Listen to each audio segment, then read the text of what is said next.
بودم، قله های پرپلنگی داشتم روی دوشم، هر شبی ماه ملنگی داشتم، رود سرشاری میان دره ها، عین چشمت جفت آهوی قشنگی داشتم.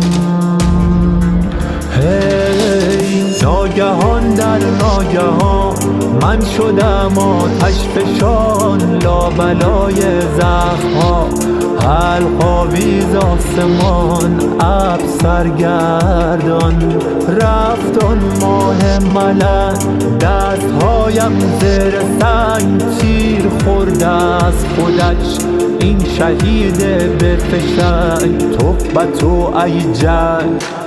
تا کی بود و نبوده ما مثل قمارم، تا کی بازی تخت و خوناب و هزارم، وای هزارم.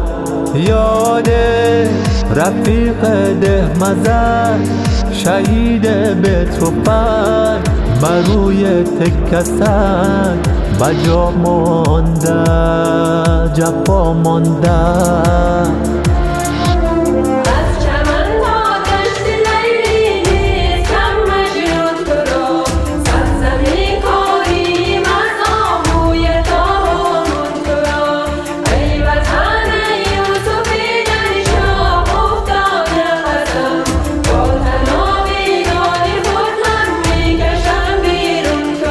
اما امان از تفرقه این اژدهای آتشین، حریف ما نمیشه دشمن و بیگانه ای، ای وای از ماران بین آستین.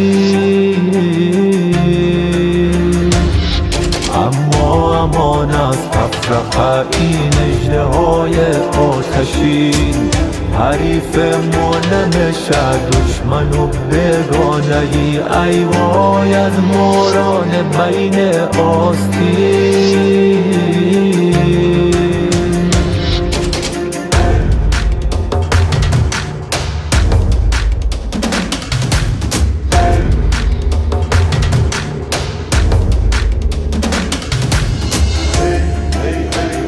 از چمن تا دشت لیلی نیست کم مجنون تو را،